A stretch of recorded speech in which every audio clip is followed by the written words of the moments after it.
to the rhythm, catching every beat.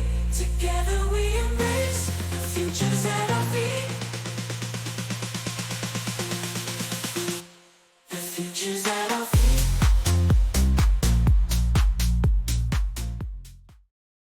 Well, welcome to another episode of the Edufuturists podcast. I am on my own. Maybe always on me. I say I'm not on my own. I'm on my own hosting this because my sidekick isn't here. I don't know where he is. Maybe he just forgot. Maybe he's fallen asleep. Maybe he's gone out for lunch. Maybe he's actually doing some work, which is all the others are way more likely than that last one. But yeah, it's just me. But I am really, really pleased to be joined by someone who's become a good friend. It's Philippa, and she's going to tell us a little bit about the work that she's doing, but also how that is helping with that future of education conversation. I don't know what that was, but there was a little noise in the background. But yeah, Philippa, tell us a little bit about you, your background, and then we'll talk about where you are in the world. Okay, lovely. Well, I'm Philippa Wraithmell. I am originally from England, from Nottingham, and I won't tell you exactly where I am right now. I feel like I shouldn't say now because you said that, but that seems a little bit odd. So I'm in Abu Dhabi.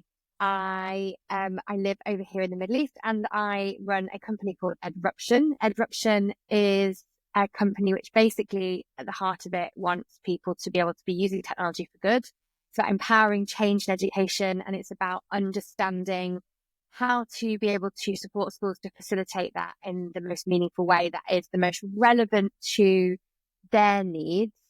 And by their needs, I say, I reference this quite a lot, the idea of those little ticky-tacky boxes on the hillside. That is not what schools are. We are all so different and diverse. And what we should be looking at, especially with technology, is who are our demographics? Who are the children that we serve? Who are the teachers that we have?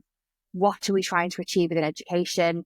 And then start to look at the technology. And so Edruption very much starts to look at that process, starts to kind of go like, where are you at? What do we need to fill in? Where are the gaps? How can we help you to be able to make sure that everything is being done with the right mindset and with kind of pedagogy first, as opposed to thinking what's shiny and new and what has anyone else got and what can I do with the same thing?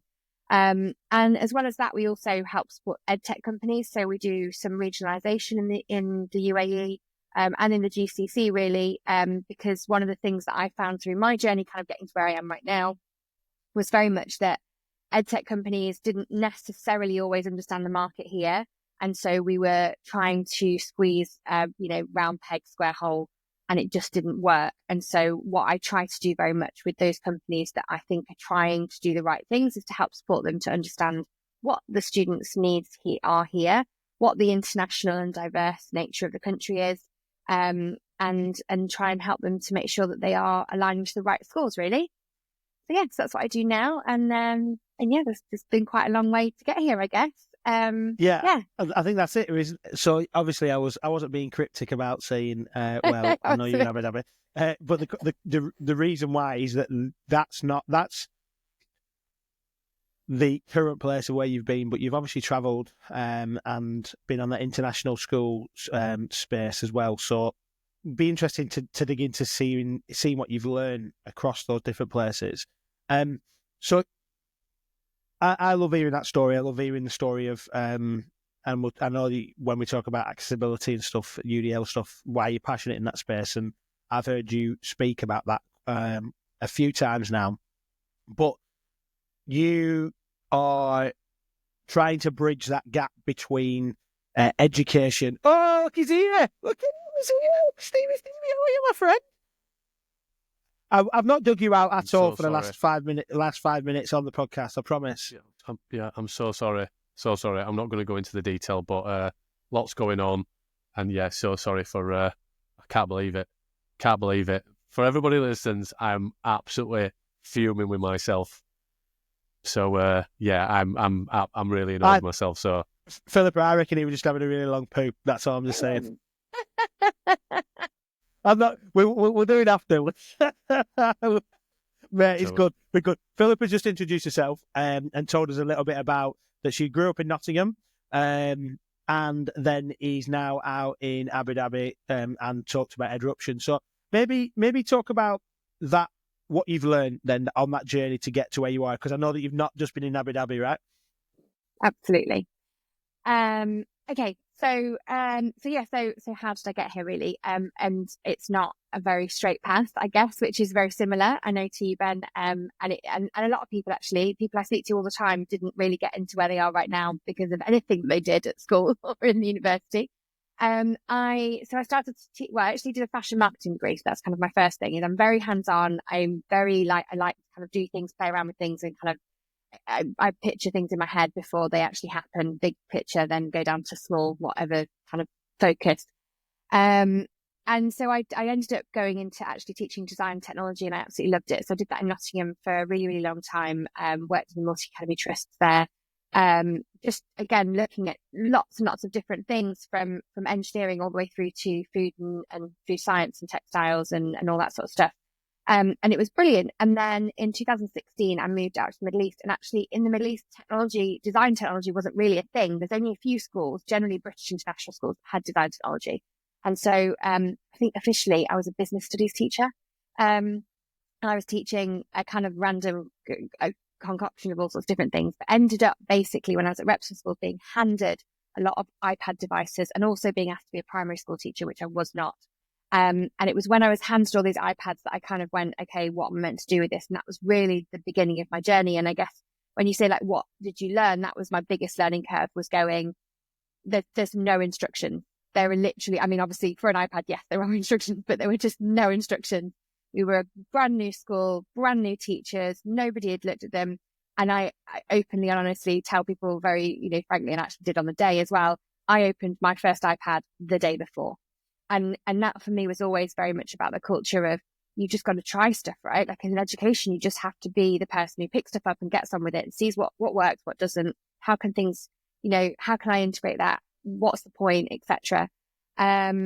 Delivered all sorts of different technology and professional development, which is really where I came to the passion of ed tech companies that were selling to our school. And I was going, but why? Like that has no relevance. Like, why are we using that? And so I became quite well known for like culling and just being like, we don't need that. Like, get rid of it. Why are you spending money on that? It's not relevant. And because it was trying to reduce the stress on our teachers, the amount of stuff they had to do, and the more and more apps we were getting, the less headspace children have got, like that cognitive load and everything else. So then I started to like really understand a lot more about neuroscience, a lot more about, staff well-being and all of these different elements. And a lot of my focus at that point was very much about vertical learning experiences, understanding tech, understanding skills.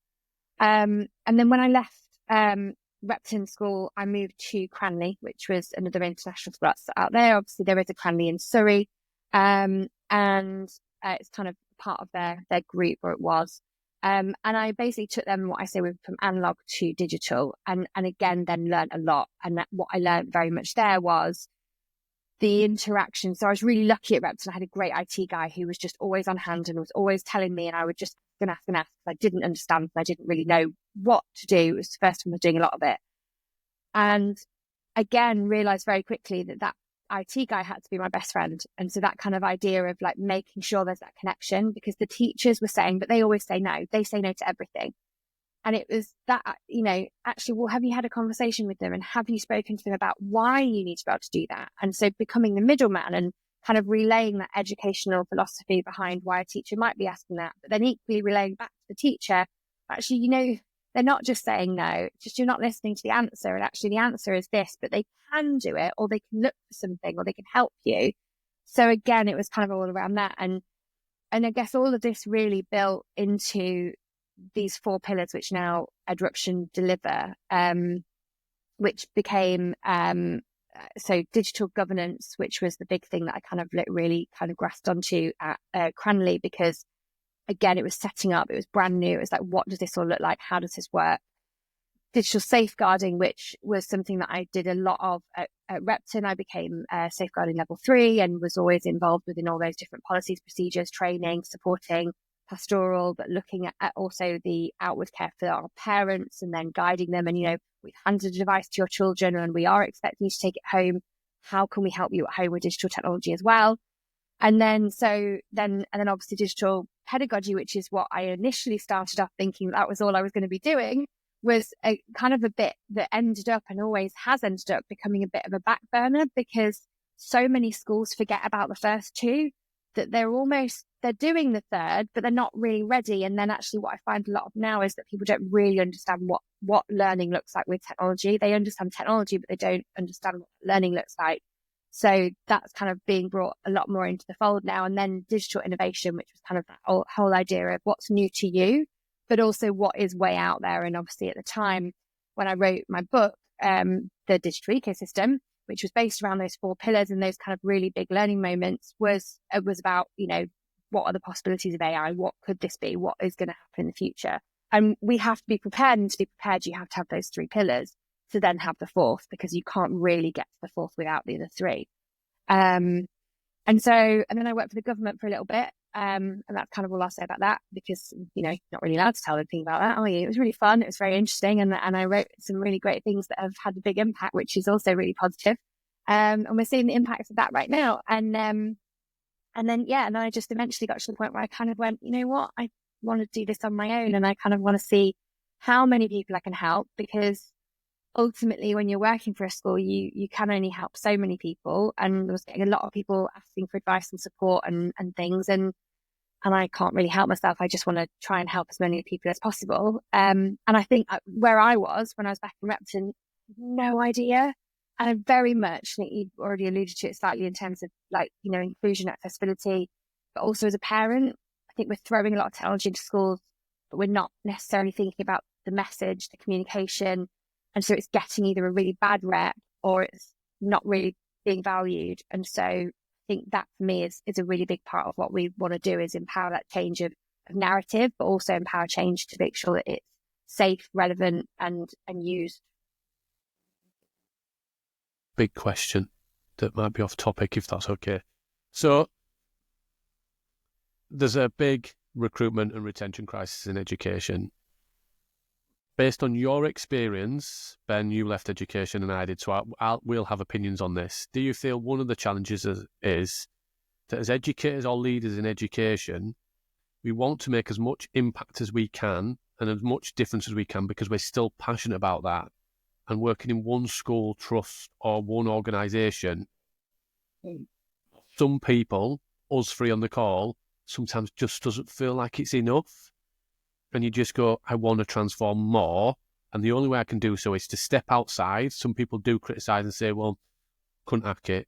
Or is it the fact that you couldn't you weren't making enough impact by just focusing on one organisation? So is that something that you feel? Is that something that you felt strongly about and hence why you're doing the work that you're doing? Yeah, absolutely. I also, I guess, honestly, don't really like being told no. So when I have big ideas, I also want to do them. And so I think very much, I like the idea of kind of thinking that I build the framework and then allow others to be able to embrace that and then move away. And every time I got to a point where I felt like I'd done all I could without becoming, oh God, here's Philippa again, before you have to kind of go to the next place. And do people not say that? Jokes, that's a joke, Philippa. Only you, Ben. No, but you know what I mean? You kind of, you spend years at a place and I think in the UK, it's really common to be able to be with someone for, a good 10, 15, 20, 30 years or what have you. It's not like that in the Middle East at all. I don't think that's necessarily always a good thing because people do stay for 2 years, 1 year, all that sort of stuff.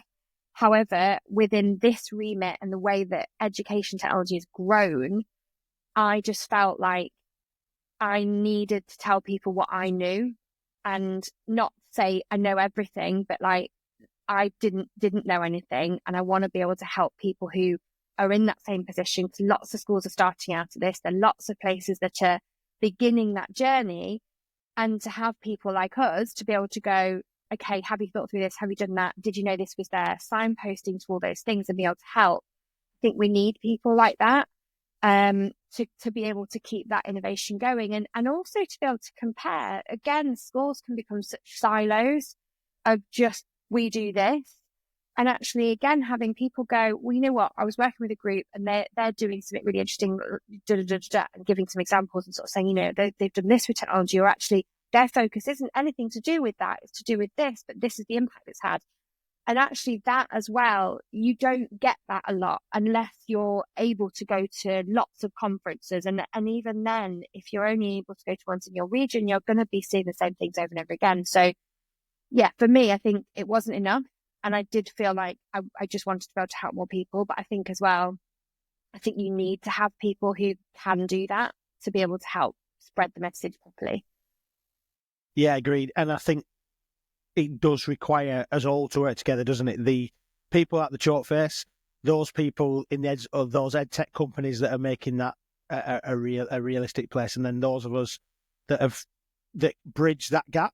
And I know that, and not to make that weird, because we'll talk about digital bridge in a moment, because I know that's a slightly different element in terms of its work with parents. But the work you're doing with Edruption then is, and it's multifaceted, right? So I know that we'll talk about those pillars again in the book, but it's multifaceted, right? So you one day you'll be doing something around developing accessibility tools with an organisation, and then the next one you'll be doing some training on how to leverage iPads for success and whatever else. So what does the Edruption then do? What does it look like? Tell us a little bit about the purpose and the work that it does. I know you've touched on it, but maybe give us a little bit more. Yeah, so well, I guess all sorts of things really. And I guess that comes back to Steve, your question of like, you know, why did you sort of feel that you needed to do that? Was because there are so many different elements, and I think everyone needs to be met where they are.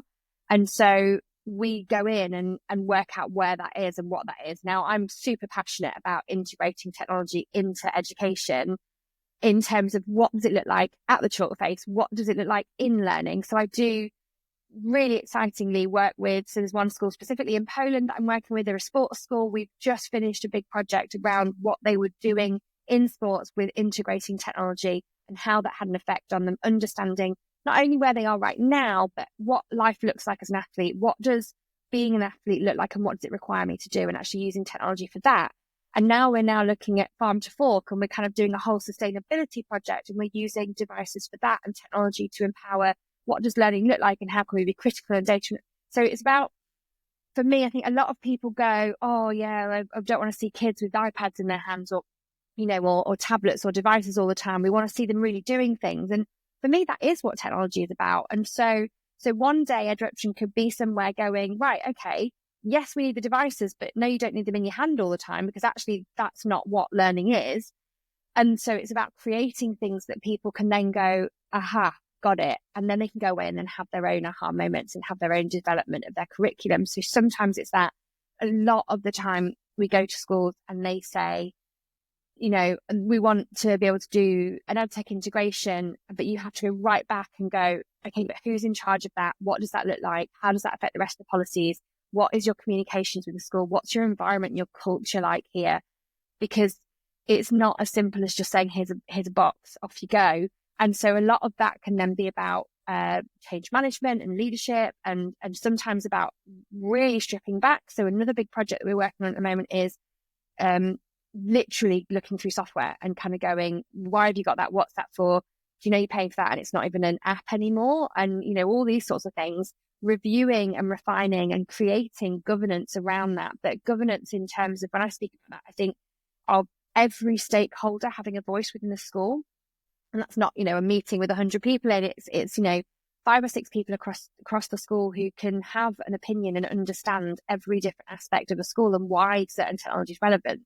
So sometimes it's that. Occasionally it's safeguarding. Tomorrow I'm going to see BSME, and we are doing part of their digital strategy. And part of that is safeguarding their digital systems. And what does that mean for a company to understand and need to have those requirements around digital safeguarding? And so we're doing a big training exercise, and it's a big workshop, and there won't really be any devices out. It'll be looking at kind of discussion based. Why is this necessary? Because again, sometimes it's mindset change. And then, you know, Bucharest, we were there and we had debates about things, and every day is really different. And I think we are very versatile, but I think that's what it has to be. ultimately it surrounds these 4 pillars, which is digital governance, digital safeguarding, digital pedagogy, and digital innovation. And I find that everything fits within that, whether it's working with governments, whether it's working with multi-academy trusts or groups, or whether it's just an individual school, they all come under those remits, because for me, that's what digital education looks like.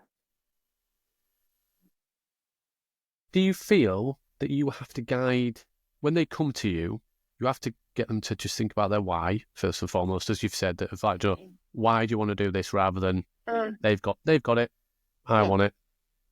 But do you feel that you have to guide them in terms of the pillars that they need to focus on first? Or do you feel that actually and do you feel that conversation is evolving since the time and the period of time since you've been doing this work? Do you feel that actually people are more likely to then go, actually, we know exactly what we are, we know this, and we just need to focus on that pillar of business? Or do you then go, actually, let me just frame it, help you frame what the reason is and what support you actually need? Do you feel that it's more you-led, or do you feel that they're more leading the conversations and the need? Yeah, I think people think that they know, but then when you kind of go through what the pillars are, they realise. And I don't think I'd like to ever think that I was sort of guiding somebody or telling somebody. It's very much based around that conversation of where are you, what do you think you need?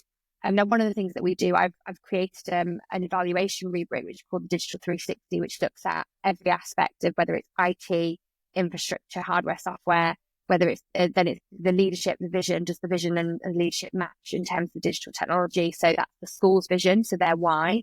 And then everything should filter through, not having it as a tag, and technology on the end of it, whatever. It's actually, does that match? Does every stakeholder understand that that is what they should be aspiring to for their use of technology?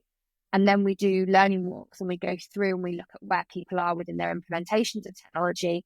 So again, it's not meant to be like, oh, you're not doing this, you're not doing that, but it benchmarks for them where they're at. So we say, look, you're integrating there, or that's very low level in terms of integration of technology. You could have done that without technology. And so why are we using that? So then we can build that into conversations as well of, you think you're here, and you know what, in some parts you really are, but we need to get everyone along that pathway with us. So actually we need potentially some governance in there, or we need something here or there, or conversation, or more of a vision.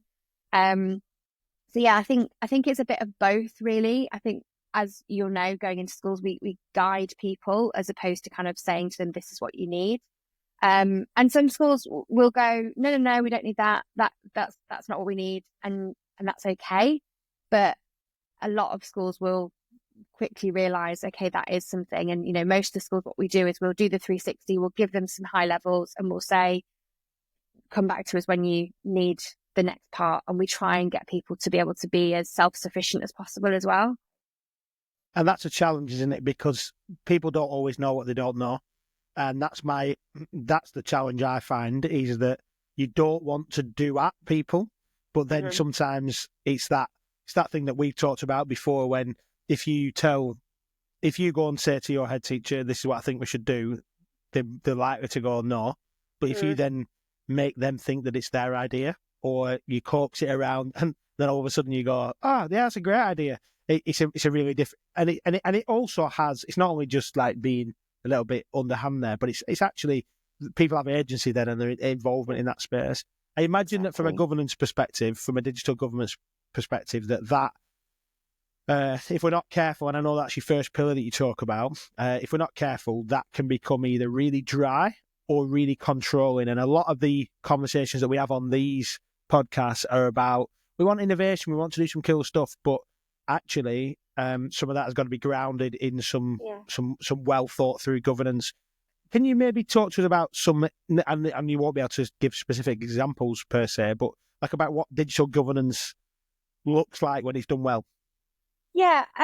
Okay. If it's done well, everyone in your school understands exactly what they're meant to do with technology.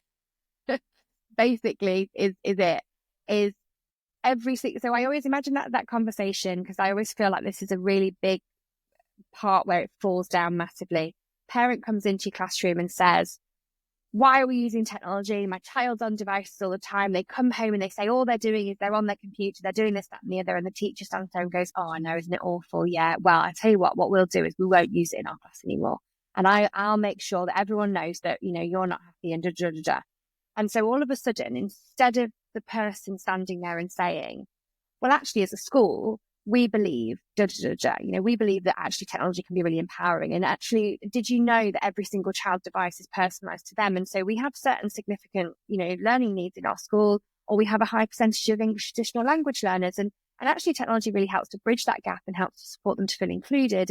And actually, did you know that, when we're using these technologies in different lessons, so for instance, in art, we actually use it a lot of the time to take lots of photographs, and then we're able to then use some real life experience examples, but then we're able to bring them back to our classroom so students can work on them for longer. Or actually, in science, we're taking, videos of experiments. And so quite often what we'll do is that, and then students will share it with each other and they're able to reflect on what that meant and how that looked. And some of our students, if they feel maybe that they didn't really understand the first time, they can go back and watch that. And so actually it becomes really great revision material, and actually what you'll find is that whenever you're speaking to your teachers is that the curriculum has actually been entrenched with why are we using the technology, so that it'll all be aligned. So whatever their learning objective is will be very closely aligned to why technology has been brought into the classroom. And actually, if you have a little walk around, we can even maybe, walk around the school. We'll show you that actually some lessons you'll find some students using technology and some students aren't, because actually we like to give students a choice. Some students will find it helps them, some students won't. That's the conversation that you want your staff to confidently be having around technology use, because immediately you're saying to that parent, they're not just chucking a device at your kids to keep them quiet. I'm not just getting them to type and type and type so they can type 7 million words in a minute. This is about them learning and being able to be really aware of how they learn and what is best, but also, again, preserving some of that learning for them and helping them and folding and supporting. And schools have some of them 35, 36 in the UK in a class, and that's often your top set because there's so many in top set. And actually, how does the teacher deal with that? And so technology can be really amazing, but then equally the systems that we put in place can be amazing around that. So again, concerns could be around things like classroom management. Well, actually, if you've thought through your governance, that side of things is done, because your teacher comes up and goes, well, I'm worried about this. Great, here's your tool. This is how you manage that. It's okay. And that is what governance looks like when it's done well, is that everybody is able to confidently say, this is what we do with technology. And so that might be the classroom teacher, it might be the LSA, it could be anyone in that school, but they understand what their role is and they understand why it's important to the school. And it's not just, that old head, he got a load of iPads and he thought that would be really great. And, we can charge parents more per year for them to come here. It becomes something that's really meaningful. So it's more than, it does include like your data protection. It does include like your compliance, but actually the underpinning of all that is that people are using it in the way they should be used. So then that does become, it's legal, it's ethical, it's using copyright well, and all the things that go with it. Exactly. And that I like how the way that you frame that there, because when you talk about digital governance, a lot of people would probably move directly straight into, well, it follows GDPR or equivalent data protection law, and it's COPPA certified, or it doesn't, and you're like, but it's just you turn people off. It's like, I want you to be able to use this to the best of your ability. And in a safe way that helps everybody. Yeah, that's where it sits. Yeah, exactly. And that whole idea of innovation, it shouldn't stop because you've got governance. It actually should just make it easier, because a staff member can go, right, I need to check these 5 boxes to make sure what I'm looking at is okay. And I know that I'm looking at the sheet's updated by someone who knows more than I do about technology. Great, brilliant, done. And then I go and take this and say, look, I've checked the things I need to check. This is the pedagogical reason why I want it. Can I give it a go, see how it works? And you know what? If it's brilliant, I'll work out a rollout plan and we'll integrate it into the rest of the year group. Brilliant. That's the conversation we should be having, as opposed to having shadow apps where people aren't checking. They're not confident on what they're meant to be looking for because no one's telling them. And then ultimately they're putting data out there that isn't able to be, it could be AI. They could be logging in with their own personal email address. They could all sorts of things, because the conversation isn't driven by culture, communication, and the vision of the school. And that's so, so important. Yeah, I see it so often, and still are seeing it that, it's been taken underground, not negatively, not because it's hidden, but it's ultimately that a school would stand, or an organisation would stand by and say, we do not use this, we only use this, but they haven't really evaluated. And also, what is their financial spend if they were to evaluate really what all the teachers were spending? Suppose the challenge, and it's not just tech, how many primary educators are buying glue sticks and pens and all that kind of stuff out of their own stuff? Money, what actually, how much is a school actually costing to run?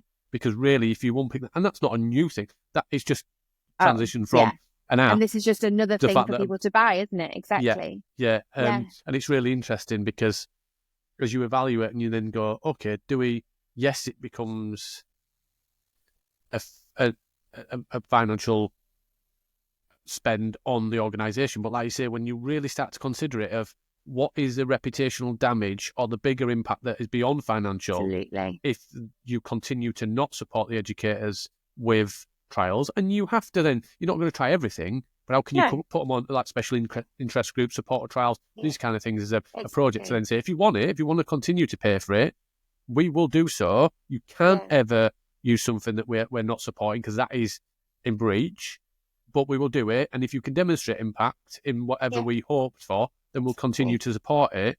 But they don't. It's just a case of we can't afford it. Yeah. And actually, like you've said, how many people on the flip side of it spending money on things that they don't even have completely forgot? Like, I keep seeing the Emma app put up all the time. I don't know whether it's, and I was looking through going, I don't does everybody know the Emma app? This Emma app thing that's on, and it's like, I used the Emma app and it identified that I was double paying for a subscription and use Emma. Just as a consumer, it must be on like Netflix or something. It's popping up. Yes, Ben, I don't pay for the non-advert free Netflix because I'm tied from Yorkshire. But as you go through that and you look at it and you go, actually, if there was an Emma app for education that basically you put it in and it went through every single system that you're dual paying, I know some organisations that are paying for 2 MISs.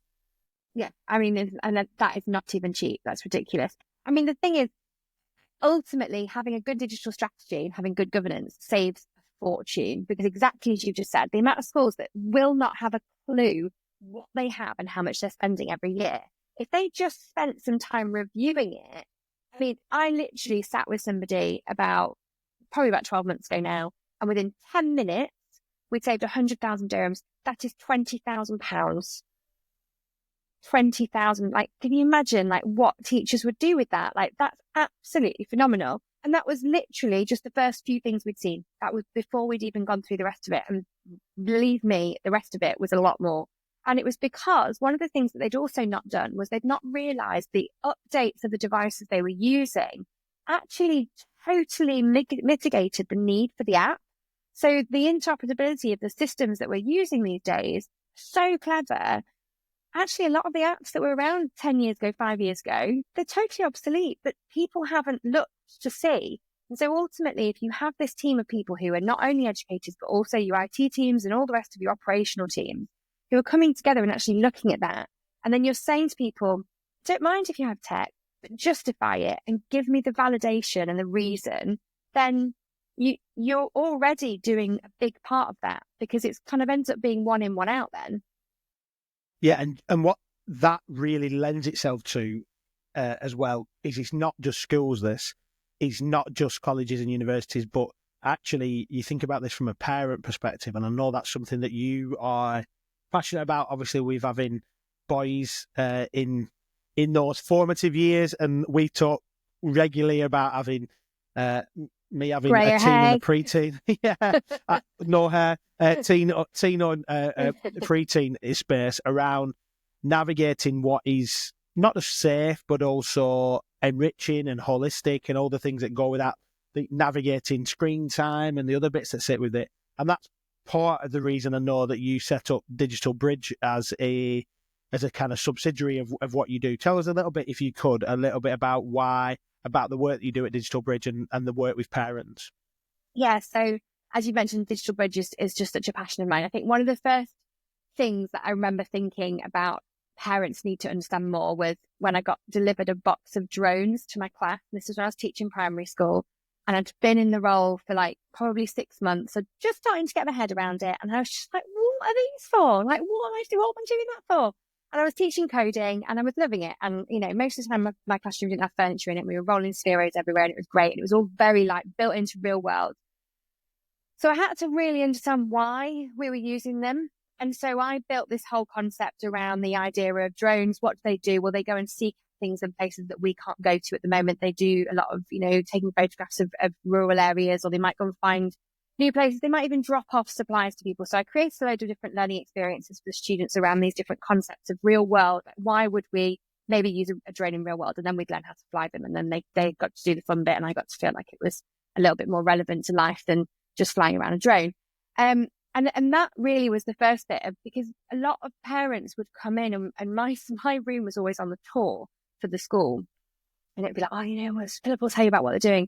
And it was really important for me to tell parents to say, we're not just playing around in here. Like, we're actually, everything is linked back to relevant life. So, you know, a sphere would be a driverless vehicle, a drone was dropping off supplies for a tsunami, you know, all of these different things that could be things, or, you know, geographically we're looking at this and we're looking at regions and we're looking at drought, or we're like, you know, and I link it back to all these other projects that we'd be doing in school. Because as a parent from the outside, you look in and you see technology being used, and you do assume that people haven't really thought about it, or they're just overusing it. And oh, but I've seen it in every classroom I've been in. What could this possibly be for? And so that was one of the biggest kind of bridges that began to sort of happen. And then ultimately, I also got asked to do a lot of work with the school in terms of on parents' evenings, delivering workshops. And then I started to collaborate a lot with the school counsellor, where we would do workshops with parents when they were coming into preteen. And at this point, my children were a bit younger than that. But it was all about kind of, how do we help? How do we safeguard? How do we support at home? And so at that point, I think my eldest son, was about 7. And so I started to play around at home with screen time controls, starting to work out what it all meant, and thinking, well, I need to understand this so I can talk to parents about it and be, you know, actually say, you know, I've tried that. Oh, you know, you're right, that didn't work. And I had to do this, or I rang this company and they helped me with that. So I started to build a bit more of an understanding around that. And my children got very quickly used to the idea that they had to come and ask. They would request on the app, and I would make them come and justify to me why they needed it. And if I thought it was too similar to something they've got already, what were they getting rid of? And, you know, why should they have it, and all those sorts of things. And that kind of grew and grew. But the side of it with the families was that so many parents would be reaching out because they just didn't know what to do. And you get a lot of people. I was talking to someone last week actually about it who does a similar thing and didn't kind of give phones over very early. I mean, average age in the UAE of a device here is 3.5 now. Having your own mobile phone globally is 7. And it's getting shockingly younger and younger. There's a quote that says from a report that we did something about on Digital Bridge, which says that parents will cave at 9 because it's going to happen anyway for social media. And it's like, but who said? I mean, as a parent, so very much, I'm really passionate about telling parents that they actually do have a choice. And so did a lot of research into this idea of parental peer pressure. And we would see a lot of that at school is, you know, but my son said such and such has it as well. So I said, okay, because I thought, well, they're quite nice people, so they must have looked into it. And it's kind of like that idea, again, a little bit of home governance. So it's like, well, did you still feel comfortable about that? Did you want to do that? Well, do you think that was the right decision? And so one of the things that we started to do was a bit more parental empowerment. We would do things, we'd use National College Wake Up Wednesdays and all those different things. And we would do the parents safeguarding courses, and we would bring parents in and try and get them on board. And so throughout the whole of kind of the last 9 years, really, I've been trying to engage parents more and more with this idea that we have to talk to our children about technology. We have to break those barriers down, because if something happens to them and they haven't told us, it's because we've built a wall. We've said to them, yes, you can have it, just don't talk to me about it. Yes, you can do that, but just, I don't need to know. Yeah, it's fine. Like, do what you want. And actually we shouldn't be, because they're our children and we need to keep them safe. And so Digital Bridge was born out of wanting to be able to do more and reach more people. So we do a lot of workshops with schools where we do vision and values. So again, really similar to what we do with schools. But we say, look, what's your vision? Like, as a parent, what do you want for your children? What do you want them to be able to do? And actually, what makes you feel uncomfortable? Because parental peer pressure is real, and you don't have to say yes just because someone else has. And the amount of parents who go, it was so refreshing to even just hear that I didn't have to do that. And actually, it's really helped me to change my mind about that and to do that. And so we encourage people to use resources that are out there already, like on Google and Microsoft and Apple. They have parental contracts, they have discussion topics, they have all these different things. And so we've modeled it very much around that, and the idea that every family in the UAE, we're so international. Every class, even every school, has 95 different nationalities in them. Like, you couldn't get more diverse. And so it's really important as well that parents sort of have that vision at home and sort of say, actually, this is what I want, or this is how we live our life. So this is how technology needs to be able to enhance that, but not dictate it. And so what we do at Digital Bridge is about empowering parents with that, because we are a gap. I didn't have a phone when I was at school. My parents didn't have to deal with this. And slowly I've grown with it, whereas we've just whacked them into our children's lives. We hand over these very expensive devices and tablets with no rules and no regulations a lot of the time, and expect somehow our children, whose brains are still developing, who don't understand what the effects of these things are going to be be able to deal with that. And actually, we can't deal with it ourselves. So again, part of it as well is also recognizing when we're having conversations with our children, how we use technology. So maybe I'm not modeling technology use in the most effective way. And am I using technology to support and collaborate with my child? Or, what sorts of things are we doing at home with technology? And do we use technology at the table or in the bedroom, or, all these sorts of things as well? And just kind of opening the conversations, really. And obviously, the younger we can do it, the better. We're doing a research project in April. We've got 7 schools signed up to it, where we are going to, as obviously the big phone bans and everything else, which is all well and good. My biggest fear from that is that you hand them over to them as they walk out the school gate, and then what? It's nobody's problem anymore. But we've not really solved the actual problem, which is at home when they are unsupervised, their device has no controls on it, and parents haven't thought through that process of what's going to happen. So we are doing groups of 20 parents and their children from each of these 7 schools in cohorts of a year group in Key Stage 3, where they will build their vision and values. And for 21 days, the whole family will do what we call digital balance, which is not no tech, because I very much think banning anything is the wrong thing to do. How on earth are we going to help our children become adults who can understand how to regulate with technology? And actually about saying, what does family life look like? How does that look? How do you know how to put these controls in place? Can we help you? So they will do a training course as parents to understand that and how to set their home up. They will have a workshop with their child where they will have conversations, and some of them are going to be difficult. And then they will do a 21-day detox where it will be much more about balance. And the idea from that is to be able to create relevant content to be able to share with schools that can help them to spread the message of being digitally well, and about using technology for good, and not about banning it, but about putting these things in place at the right times and having those conversations with their children, and just about supporting, because I think schools have to be communities, especially when you're an expat. Schools are really big hubs and communities, and we have to support each other. And I think so Digital Bridge kind of goes along the message of it takes a village. So it's kind of that idea of, we can't just close ourselves off. We have to help each other. I could spend probably another couple of hours unpicking the irony of people wanting to ban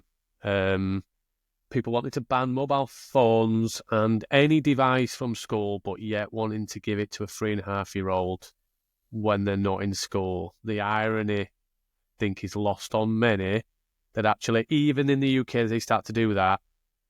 I'm not going to step into it, because I think it would be a rant, and I think it would be that's for the next one. Absolutely. Why is this a problem in the world? Maybe just are we banning mobile phones and technology full stop, and from parents as well? Let's have a consideration about that. This is why it's kind of like I've said to parents who are going to sign up to this, you need to be prepared for your child to turn around to you and go, you use your phone too much, mum. And actually that's a conversation that needs to be had. And if that's true, great, let's have that conversation. So we're very aware it's going to be quite hard for some people to be able to deal with, but we want it to be. But I also think it's quite funny that in most countries, policy always has been that mobile phones are not allowed in schools or not allowed on in schools. And yet it's been allowed to happen. And so who's to blame? I mean, there's this whole ban now, but really, if actually everyone just read the policies and did what they were meant to do, then probably wouldn't have been a problem. Absolutely. But let's talk about another passion. I know you have a massive passion for UDL, and maybe step into that. You know, why are we so passionate, and how does that inform the work that you're doing in either sector or either space? You know, the one that you just talked about, or obviously, the bit that you do for your core day-to-day job, as we say. Why is it something you're so passionate about, I guess? So yeah, it absolutely is across both, because I think parents need to understand how they can help their children, not just by giving them a phone to distract them, but actually about empowering them for life, but very much about so I'm dyslexic. I didn't find out until I was at school, university. So I was 20 by the time I found out I was dyslexic, at which point I was finishing my dissertation for university. I pretty much finished, and for the whole of my school life. Now, bearing in mind, and I always very reflective of this, in 1984 was when they first started talking about dyslexia. And actually in 1986, which was when I was born, they'd quashed it and said it wasn't a thing. So immediately they'd kind of gone back on it. And so then it didn't really become a thing at all. And unless you had, what I want to say is like very severe dyslexia. Now, I can't read things without them bouncing around. I have all sorts of different accessibility tools on all the time, and my brain goes all over the place from a million to one. I was always reminds me of, like, you know, my dad used to say, read what's there, not what you think is there, because I couldn't see where the words were. And I was trying so hard, and it was just always kind of been made out. I've got two very academic, very able older brothers who would just, you know, fly through exams. And it was just, oh, well, she's a girl. And, you know, 2 out of 3 ain't bad kind of thing. And it was just, you know, I was not expected to have a degree. I was not expected to necessarily do very well at my GCSEs. I was told that I wouldn't do very well. I was told specifically that I would fail maths. I did get a D in French, which is not surprising, because although I love to be able to speak, I'm a little bit like Joey from Friends. I think it's there and it's not. And so I just really struggled, but was always kind of obviously very able to verbalize a lot of what I thought, but could never get it down on paper, would forget it as soon as I started to try and think about it. And I think the big turning point for me was when I stood there in Repton and was handed these devices and went on a few different kind of just my own personal thing. I went and did Apple Teacher and things like that, and realized that this thing had all of this stuff embedded in it. And I'd actually had an iPhone for goodness knows how long, and it had everything embedded into it that could help me to help other children. And I think one of the reasons I went into education initially was because I wanted to help other children to not feel stupid. I'm going to get all emotional again now, because that's horrible, isn't it? To feel like you're trying so hard, but it's not good enough. And when you think about the fact that something as simple as having technology that can assist a child can make ends of difference. And you know what? For me, it meant that here I am now, being able to do what I do and being able to support other people. So that's why I initially went into teaching, was to support others. But then when I found out the power of what devices could do, and that's why I'm really passionate about every child having their own device, because a lot of people say to me, oh, no, but you shouldn't have, you know, primary school students shouldn't have their own device. We don't need one each. Da, da, da. I actually think if you have your own device personalized, it's been proven in data and research, it actually makes a massive difference. That child device then becomes their assistant, their tool, their guide, their support. They don't have to keep putting their hand up. They don't have to have 12 different markers or a big overlay on their piece of paper that everyone in the world can see. They can just get on, and they don't have to keep telling people, because honestly, it's like saying, I'm dyslexic, help, you know, and that's just dyslexia. And the children who've got dyslexia and ADHD and autism and all of these things combined, and we're asking them to shout and say, help me because da da da da da. And we shouldn't. We should just be saying, here's a tool. Everyone's got one. Everybody. And so then I guess the whole parent thing as well comes to, parents should be being taught at school when their children are told or they've been given a diagnosis, these are things that can help, because you know what? They're always going to have a phone with them for the rest of their life. They're always going to have technology that's going to be available to them. Most countries will support them through the government, through funding, through workplace things. All of this, it's always going to be there. So for the fact that, if we go back to that, the conversation before, banning things, you ban this, you're literally removing something that can enable equity of access for all learners and to meet them where they are. And that's why I think one of the things that really infuriates me that anybody could say that we want to ban things. It's not about banning, it's about realigning why we're using it and understanding that technology is not just about social media. It is about so much more than that. That's like the 1%. Like, there is so much power in those devices, and that's what we need to do. And that, again, that comes back to Edruption, is about empowering change, because it's changing the narrative why we're using technology in schools. And it's just so important to make people more aware of not only inclusion, but of the fact that technology is probably one of the biggest enablers within schools. And we're just not even thinking about it. So many schools I go into don't even know the technology is there and it's free and it's in the device that they've already spent a lot of money on. 100%. I just couldn't find my little bit. And do you know what? I love the passion that sits in there. And we haven't even got to speaking about cheese toasties. That's for next time. We'll talk about cheese toasties next time. We always finish our podcast with some quick fire questions, and the key's in the name, right? So I have a problem with this because I want to talk about them like I'm doing right now. But I'll do the first one, then Steve will do the second one, then I'll do the third one. But first one is, what's one outdated educational practice we need to abandon? I thought you were going to ask me what a math question then. You said one. Like, oh my God. One outdated practice. Oh my God, exams. Can that just be a one-liner? Absolutely fine. How should we measure learning success beyond grades? Students' ideas. So just letting them show you what they've learned and how they've learned it and how they've put it into context. Just project-based. What is it? Okay, last one. What one thing would you want our listeners to remember? That accessibility is in every single digital technology device, tool, everything they've got, because it has to be, and it's there. Use it. Even if you don't have anything, even if you don't have anything wrong with you. Yeah, it's that thing that Paddy says, isn't it? It's that necessary for some, useful for all. Absolutely. And that's what we've got to live with. Well, Philippa, it has been an absolute pleasure. Thank you so much for your time, and keep doing the good work you're doing, especially supporting parents, as well as not just a lot of people doing the work in the education sector, and that's really important. But I love what you're doing in terms of helping those people who get forgotten about sometimes in that space. Yeah. So, Philippa, thanks so much for your time today. Join us on the Edufuturists podcast. If you haven't already got your tickets for Edufuturists Uprising, please do. The link is in the chat. Connect with us, and we'll also put some in the links in the show notes to the work that Philippa is doing with Edruption and Digital Bridge. So thanks so much for listening to another episode of the Edufuturists podcast.